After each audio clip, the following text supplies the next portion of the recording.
사랑하는 은혜와 진리 장로교회 교우 여러분, 어젯밤도 평안하셨습니까?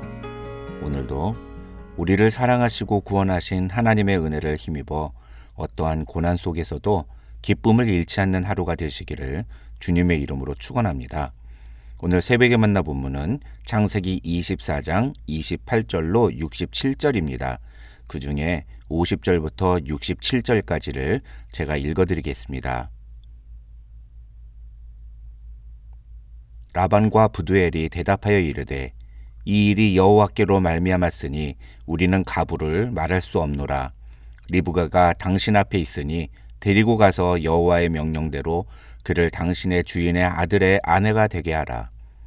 아브라함의 종이 그들의 말을 듣고 땅에 엎드려 여호와께 절하고 은금 패물과 의복을 꺼내어 리브가에게 주고 그의 오라버니와 어머니에게도 보물을 주니라. 이에 그들 곧 종과 동행자들이 먹고 마시고 유숙하고 아침에 일어나서 그가 이르되 나를 보내어 내 주인에게로 돌아가게 하소서.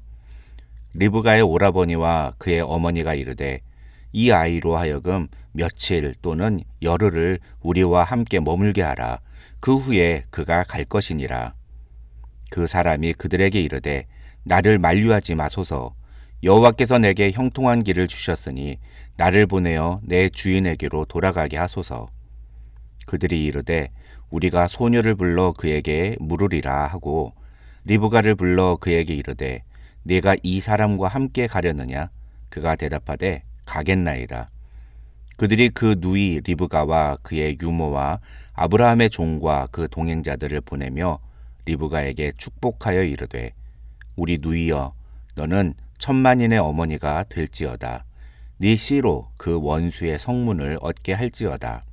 리브가가 일어나 여자 종들과 함께 낙타를 타고 그 사람을 따라가니 그 종이 리브가를 데리고 가니라. 그때 이삭이 브엘라 헤로이에서 왔으니 그가 네게부 지역에 거주하였음이라. 이삭이 저물 때에 들에 나가 묵상하다가 눈을 들어 보매 낙타들이 오는지라. 리브가가 눈을 들어 이삭을 바라보고 낙타에서 내려 종에게 말하되 들에서 배회하다가 우리에게로 마주오는 자가 누구냐? 종이 이르되 이는 내 주인이니이다. 리브가가 너울을 가지고 자기의 얼굴을 가리더라. 종이 그 행한 일을 다 이삭에게 아뢰매 이삭이 리브가를 인도하여 그의 어머니 사라의 장막으로 드리고 그를 맞이하여 아내로 삼고 사랑하였으니 이삭이 그의 어머니를 장례한 후에 위로를 얻었더라. 지난주 금요일에 우리는 창세기 24장 1절로 27절을 통해서 상황과 형편보다 하나님의 약속의 말씀을 기준으로 삼은 아브라함과 그런 아브라함의 믿음을 따라 자신에게 주어진 임무에 있어서 하나님의 인도하심의 은혜를 구하는 아브라함의 종의 모습을 살펴보았습니다. 하나님은 그 종이 기도한 대로 이삭의 아내가 될 리브가를 만나게 하셨습니다. 아브라함의 종은 리브가가 하는 행동을 보며 이 여인이 하나님께서 자신에게 보내주신 이삭의 신부감이라는 사실을 깨달았습니다. 오늘 본문인 28절에는 그렇게 리브가를 만난 아브라함의 종이 리브가를 따라서 리브가의 가족과 만나고 그들에게 자초지종을 설명한 후에 리브가를 데리고 이삭에게로 가는 내용이 기록되어 있습니다. 세부적으로 구분해서 설명을 드리면 먼저 28절로 49절에는 아브라함의 종이 리브가의 부모 앞에서 자신이 리브가를 만나고 리브가가 이삭의 배필임을 확신하게 된 과정을 설명하는 장면이 기록되어 있습니다. 이 부분은 어떻게 보면 1절로 27절에 기록된 내용을 다시 한번 반복하는 것과 같기 때문에 내용적으로 특별하게 살펴볼 것은 없습니다. 다만 이런 내용을 리브가의 가족들에게 이야기한 후에 49절에서 아브라함의 종은 이런 말을 합니다. 이제 당신들이 인자함과 진실함으로 내 주인을 대접하려거든 내게 알게 해주시고 그렇지 아니할지라도 내게 알게 해주셔서 내가 우로든지 좌로든지 행하게 하소서. 이 말은 쉽게 말하면 내 주인의 뜻을 잘 생각해 보시고 진심 어린 답변을 달라는 것입니다. 리브가의 오빠 라반과 리브가의 아버지 부두엘은 아브라함의 종이 말한 대로 리브가를 이삭의 신부감으로 보내는 것을 허락합니다. 그 내용이 50절부터 61절에 기록되어 있습니다.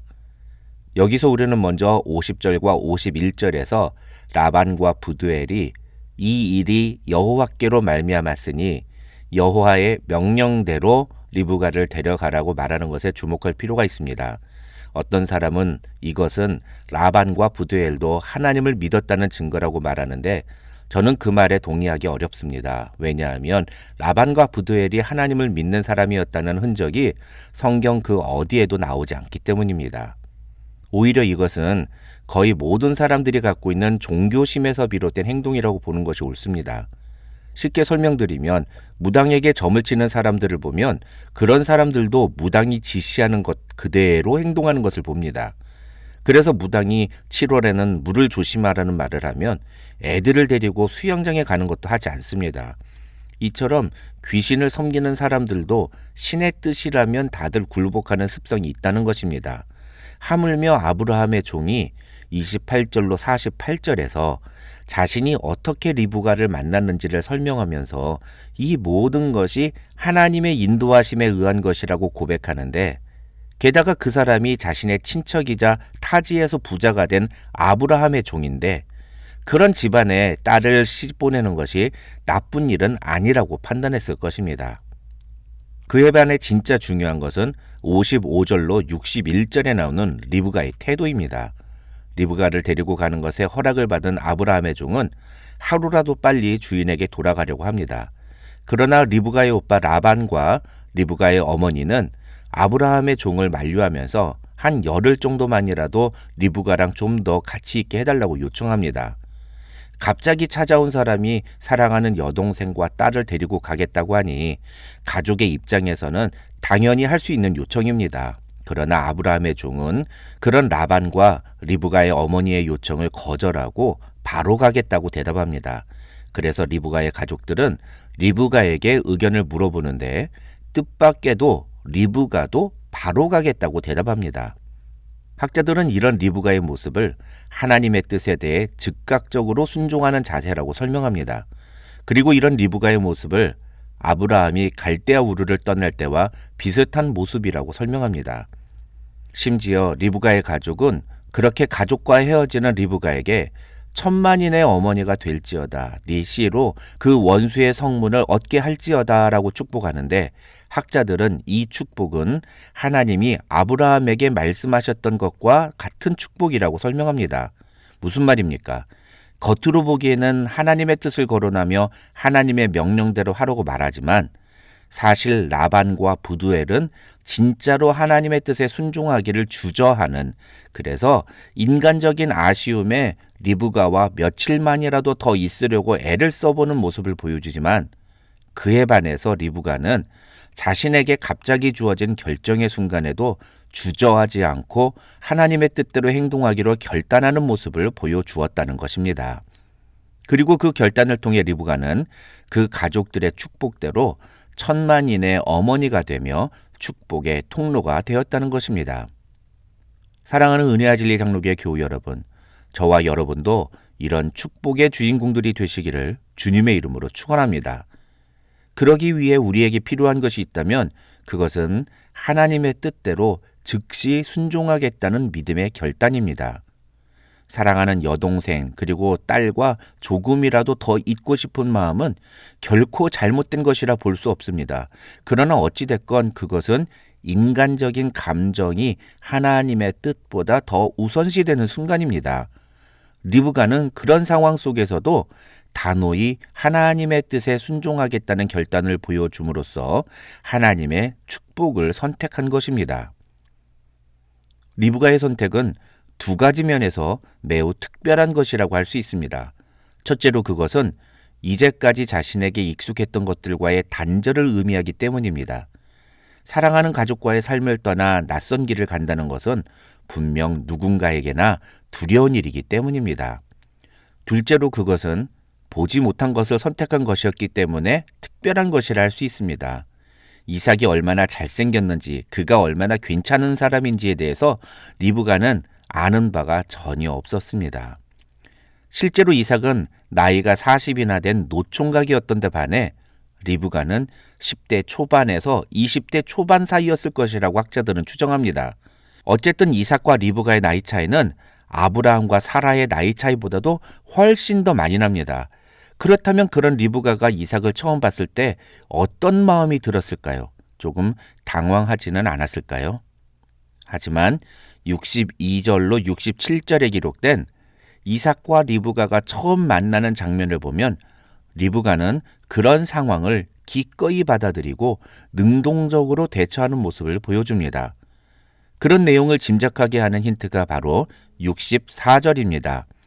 64절을 보면 리브가는 자신을 마중 나온 이삭을 보자 낙타에서 내렸다고 성경에 기록되어 있는데, 여기서 리브가가 눈을 들어 이삭을 바라보았다는 표현은 이삭을 매우 주의 깊게 살펴보았다는 뜻이고, 그렇게 이삭을 본 후에 낙타에서 내렸다는 것은 자신의 남편이 될 사람에 대한 예의를 갖추는 모습이었다고 학자들은 설명합니다.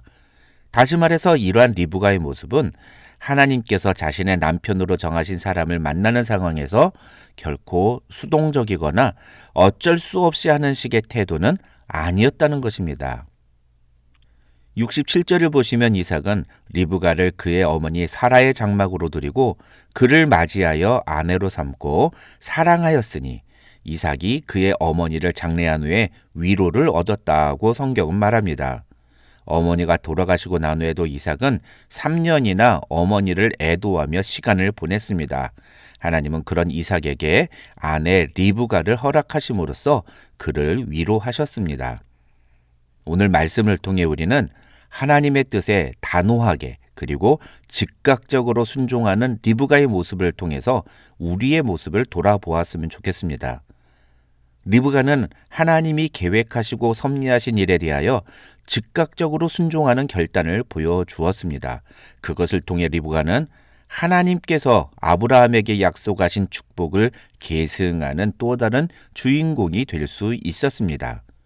저와 여러분도 리브가처럼 하나님의 뜻에 적극적으로 순종함으로 하나님의 축복의 주인공이 되는 은혜를 경험하시기를 주님의 이름으로 축원합니다.